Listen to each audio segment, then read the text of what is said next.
Hey everyone, it's Jeremy with Quiet Mind Yoga, and today's Yin and Restorative Yoga for the front of the hips and the back of the legs, the hip flexors and the hamstrings. We're going to start with a wall space, a bolster, and a block. And if you don't have these props, there are some ways you can modify, but I will highly recommend you have them if possible, or something like them, maybe a big pillow to use. So we'll start with reclined hero pose, half reclined hero pose. So you'll have a bolster behind you, propped up on a block. All right, so creating this sort of ramp to lay back on. And then you'll bend your left knee so the foot comes in near the hip. Right leg will extend straight out in front of you, and you'll scoot your butt up to the bolster and then lay back onto the bolster. Adjust till you feel supported and comfortable, and we'll stay here for several breaths. So I actually have my watch to time us. So we'll stay about 5 minutes in each posture. So we'll do left side, then right side, and then legs up the wall will be our last posture for the back of the legs. All right, so settle in. Again, make any last little adjustments that you need to. If you're super flexible and open already, you can do this without the bolster and block. But even if you are very flexible, I'd say use that for the first minute or two to ease into this. So it'll be a very slow, simple, short practice today with the intention of letting the body integrate, heal, and take some time going into some deeper tissue with just a few postures.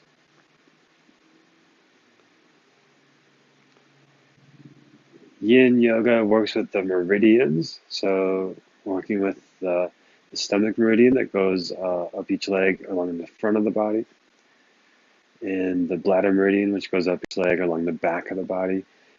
Bladder meridian is sometimes related to the Ida and Pingala in the Nadi system of yoga, where Chinese medicine and Indian medicine line up. Uh, this idea of the bladder meridian in the back related to the masculine and feminine energy in our body, the yin and yang within us, bringing balance to that, which we'll do with legs up the wall in a moment.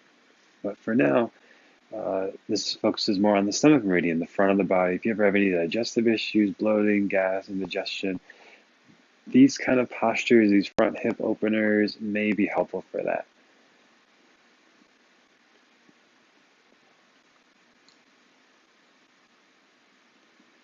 And then back of the body, the bladder meridian, if you may have issues obviously with the bladder or uh, headaches, cramps, these sort of things might be alleviated by working with the bladder meridian, which we'll do in a bit. But for now, again, just coming back to the breath, noticing sensation in the body. If it ever feels like you're overdoing it, you can come out. But the intention is to have a little bit of discomfort staying in the pose longer than we might usually. The slower, deeper breaths tells the nervous system that you're safe and that you can open up more.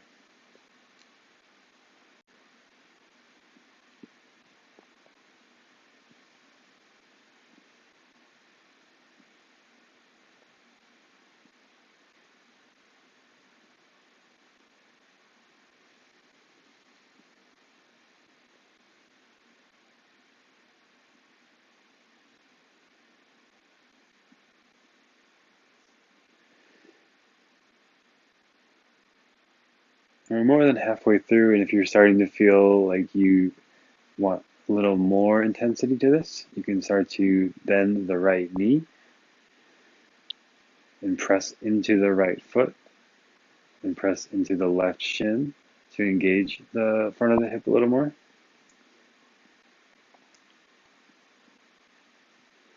Not the most active posture ever, right? It is yin yoga, but there are little ways to increase the engagement and intensity and depth of the stretch. Totally optional.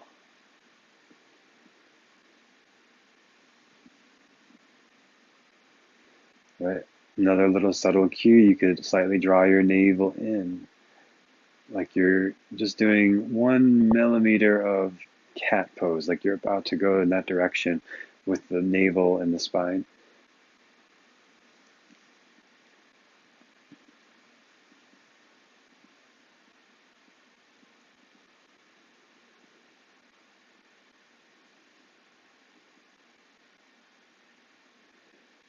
And if any of that starts to feel like too much, you can always undo what you've done to decrease the intensity.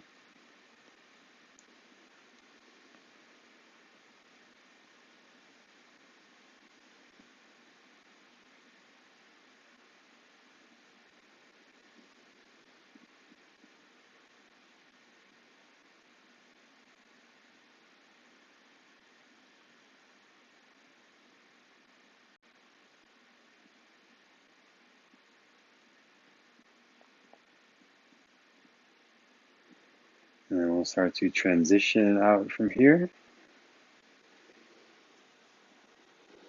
As my watch vibrates, I swear it's not a notification from Facebook, it's actually the timer. Slowly transition to one side and extend the leg out, taking a moment just to feel that, feeling the blood rush through the body, through the leg. Sensation maybe increases a little bit there. And then we'll go to the other side. Same thing. Right knee bends, right foot beside the hip. And you're just starting out on this side, so it's going to be a little tighter to start with. So ease your way down. And it may be more restricted than the other side. One side might be tighter than the other.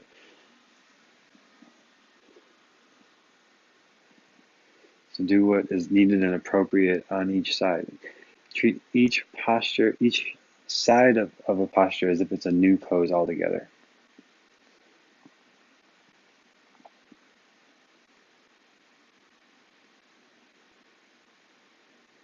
Make any little adjustments that you need to in the back and the legs so you feel you can stay for a while. And really settle into the sensation of the front of the right thigh.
And as you stay here, your mind will keep generating thoughts. That's what it does, and that's totally normal. If you want to give your mind something to focus on instead, you can feel more subtleties in the sensation of the right thigh. You can slightly press the shin and the top of the right ankle towards the ground, if that feels okay with the knee and the joints. You could also bend the left knee to increase the intensity a bit here and slightly draw your navel in, going in the direction of cat pose, a little bit of flexion in the spine. If that hurts the knee at all, any of this doesn't feel good in any way, just don't do it. There's no need to hurt yourself or overdo anything here. Especially in yin postures, we are putting the body in a pretty vulnerable state. So we don't need to overdo anything here. We want to be able to walk when we're done and walk better and feel better even, not feel worse.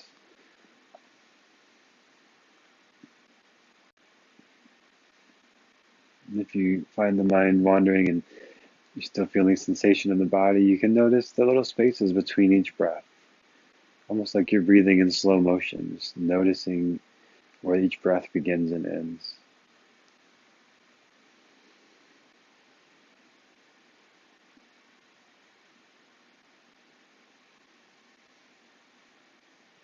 And the goal is never to have no thoughts, that's impossible, but to direct the thoughts, to have our attention where we want it, when we want it.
Last few breaths here.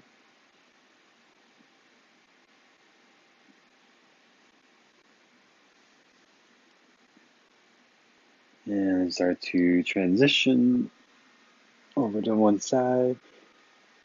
Begin to straighten the right leg. And just notice the sensation in the legs. Move the bolster aside. If you're like me, use it to cover up the unsightly holes in the wall and outlets in the wall.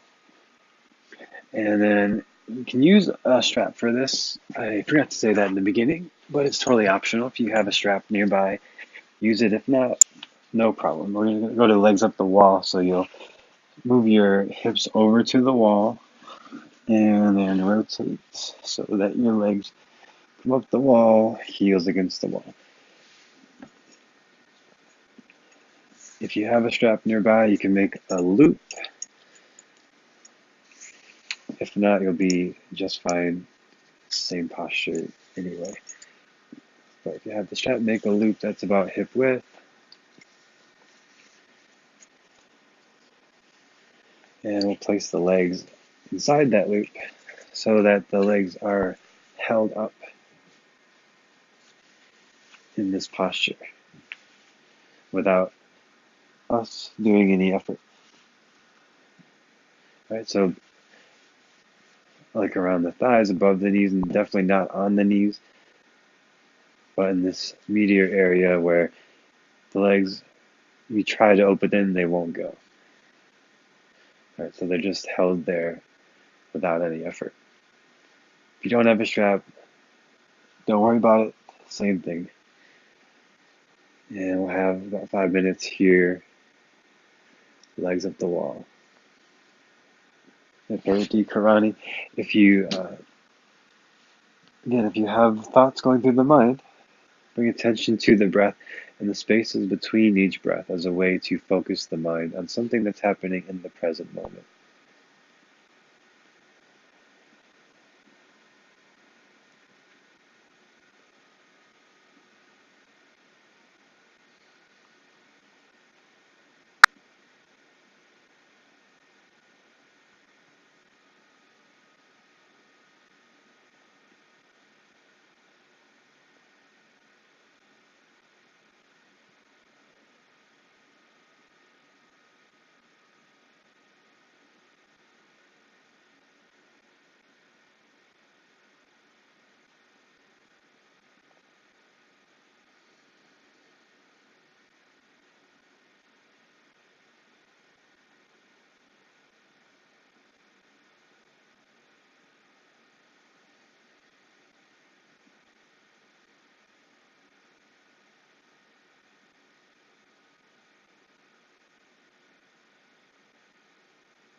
Start to make small movements of your fingers and toes.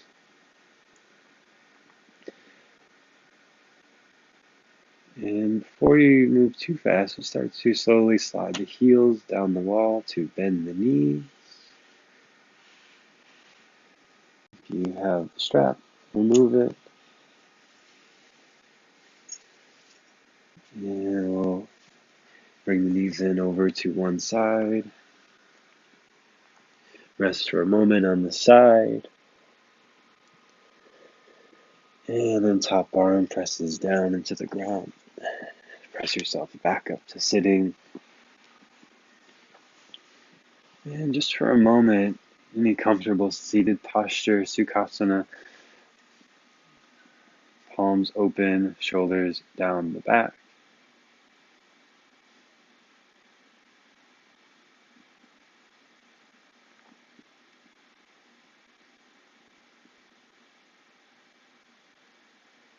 And the hands together at the heart, bowing the mind to the heart and to each other. Thank you for sharing your practice today. Namaste.